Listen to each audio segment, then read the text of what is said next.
بسم اللہ الرحمن الرحیم،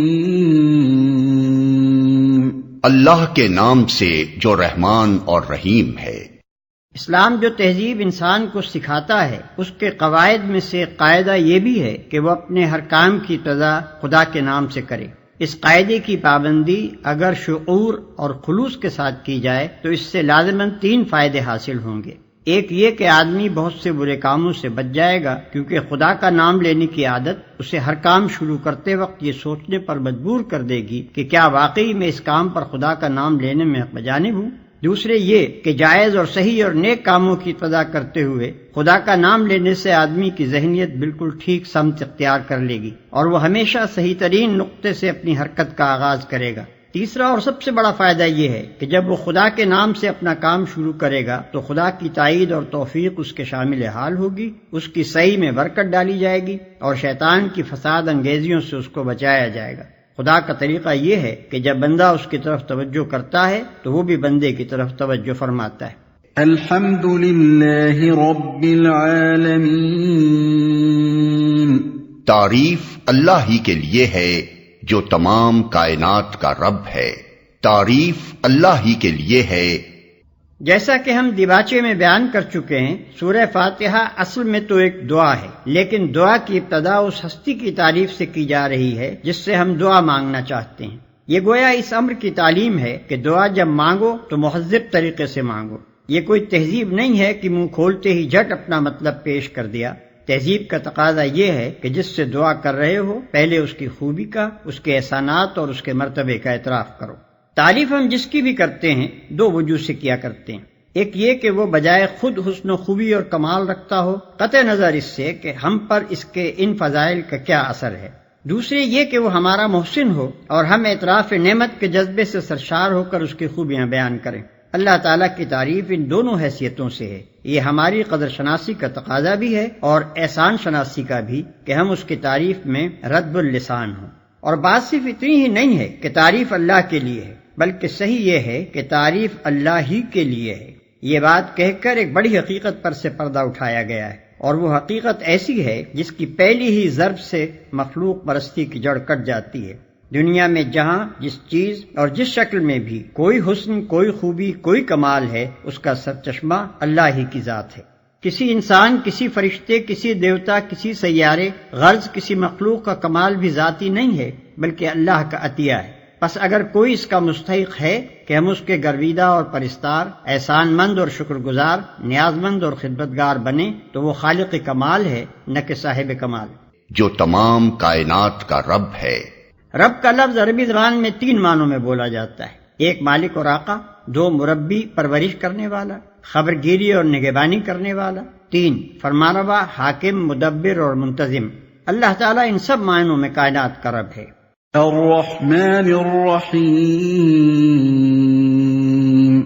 رحمان اور رحیم ہے۔ انسان کا خاصہ ہے کہ جب کوئی چیز اس کی نگاہ میں بہت زیادہ ہوتی ہے تو وہ مبالغے کے صیغوں میں اس کو بیان کرتا ہے، اور اگر ایک مبالغے کا لفظ بول کر وہ محسوس کرتا ہے کہ اس شے کی فراوانی کا حق ادا نہیں ہوا تو پھر وہ اسی معنی کا ایک اور لفظ بولتا ہے تاکہ وہ کمی پوری ہو جائے جو اس کے نزدیک مبالغے میں رہ گئی ہے۔ اللہ کی تعریف میں رحمان کا لفظ استعمال کرنے کے بعد پھر رحیم کا اضافہ کرنے میں بھی یہی نقطہ پوشیدہ ہے۔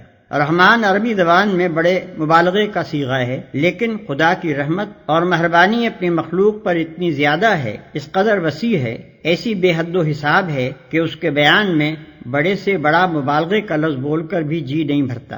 اس لیے اس کی فراوانی کا حق ادا کرنے کے لیے پھر رحیم کا لفظ مزید استعمال کیا گیا۔ اس کی مثال ایسی ہے جیسے ہم کسی شخص کی فیاضی کے بیان میں سخی کا لفظ بول کر جب تشنگی محسوس کرتے ہیں تو اس پر داتا کا اضافہ کرتے ہیں۔ رنگ کی تعریف میں جب گورے کو کافی نہیں پاتے تو اس پر چٹے کا لفظ اور بڑھا دیتے ہیں۔ درازی قد کے ذکر میں جب لمبا کہنے سے تسلی نہیں ہوتی تو اس کے بعد تڑنگا بھی کہتے ہیں۔ مالک یوم الدین،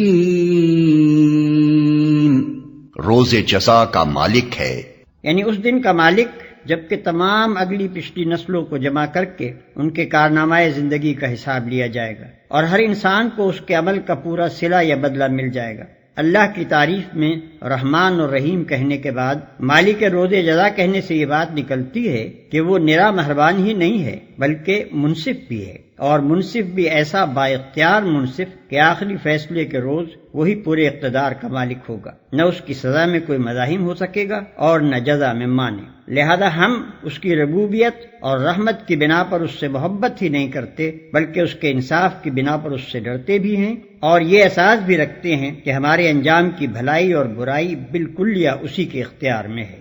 إياك نعبد وإياك نستعين ہم تیری ہی عبادت کرتے ہیں اور تجھی سے مدد مانگتے ہیں۔ ہم تیری ہی عبادت کرتے ہیں۔ عبادت کا لفظ بھی عربی زبان میں 3 معنوں میں استعمال ہوتا ہے۔ 1 پوجا اور پرستش، 2 طاعت اور فرمانبرداری، 3 بندگی اور غلامی۔ اس مقام پر تینوں معنی بیک وقت مراد ہیں، یعنی ہم تیرے پرستار بھی ہیں، مطیع فرمان بھی اور بندہ و غلام بھی۔ اور بات صرف اتنی ہی نہیں ہے کہ ہم تیرے ساتھ یہ تعلق رکھتے ہیں، بلکہ واقعی حقیقت یہ ہے کہ ہمارا یہ تعلق صرف تیرے ہی ساتھ ہے۔ ان تینوں معنوں میں سے کسی معنی میں بھی کوئی دوسرا ہمارا معبود نہیں ہے۔ تجھی سے مدد مانگتے ہیں، یعنی تیرے ساتھ ہمارا تعلق محض عبادت ہی کا نہیں ہے بلکہ استعانت کا تعلق بھی ہم تیرے ہی ساتھ رکھتے ہیں۔ ہمیں معلوم ہے کہ ساری کائنات کا رب تو ہی ہے اور ساری طاقتیں تیرے ہی ہاتھ میں ہیں اور ساری نعمتوں کا تو ہی اکیلا مالک ہے، اس لیے ہم اپنی حاجتوں کی طلب میں تیری طرف ہی رجوع کرتے ہیں، تیرے ہی آگے ہمارا ہاتھ پھیلتا ہے اور تیری مدد ہی پر ہمارا اعتماد ہے۔ اسی بنا پر ہم اپنی یہ درخواست لے کر تیری خدمت میں حاضر ہو رہے ہیں۔ اهدنا الصراط المستقيم ہمیں سیدھا راستہ دکھا۔ یعنی زندگی کے ہر شعبے میں خیال اور عمل اور برتاؤ کا وہ طریقہ ہمیں بتا جو بالکل صحیح ہو، جس میں غلط بینی اور غلط کاری اور بد انجامی کا خطرہ نہ ہو، جس پر چل کر ہم سچی فلاح و سعادت حاصل کر سکیں۔ یہ ہے وہ درخواست جو قرآن کا مطالعہ شروع کرتے ہوئے بندہ اپنے خدا کے حضور پیش کرتا ہے۔ اس کی گزارش یہ ہے کہ آپ ہماری رہنمائی فرمائیں اور ہمیں بتائیں کہ قیاسی فلسفوں کی اس بھول بھلیاں میں حقیقت نفس الامری کیا ہے، اخلاق کے ان مختلف نظریات میں صحیح نظام اخلاق کون سا ہے، زندگی کی ان بے شمار پگڈنڈیوں کے درمیان فکر و عمل کی سیدھی اور صاف شاہراہ کون سی ہے۔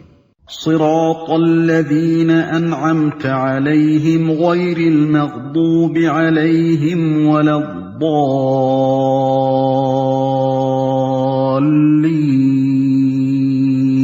ان لوگوں کا راستہ جن پر تو نے انعام فرمایا، جو ماتوب نہیں ہوئے، جو بھٹکے ہوئے نہیں ہیں۔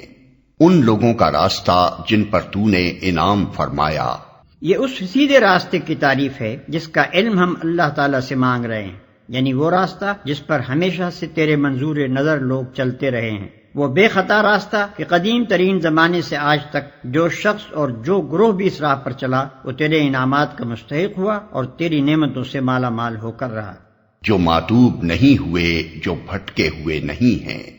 یعنی انعام پانے والوں سے ہماری مراد وہ لوگ نہیں ہیں جو بظاہر عارضی طور پر تیری دنیاوی نعمتوں سے سرفراز تو ہوتے ہیں مگر دراصل وہ تیرے غضب کے مستحق ہوا کرتے ہیں اور اپنی فلاح و سعادت کی راہ گم کیے ہوئے ہوتے ہیں۔ اس سلبی تشریح سے یہ بات خود کھل جاتی ہے کہ انعام سے ہماری مراد حقیقی اور پائیدار انعامات ہیں جو راست روی اور خدا کی خوشنودی کے نتیجے میں ملا کرتے ہیں، نہ کہ وہ عارضی اور نمائشی انعامات جو پہلے بھی فرعونوں اور نمرودوں اور قارونوں کو ملتے رہے ہیں اور آج بھی ہماری آنکھوں کے سامنے بڑے بڑے ظالموں اور بدکاروں اور گمراہوں کو ملے ہوئے ہیں۔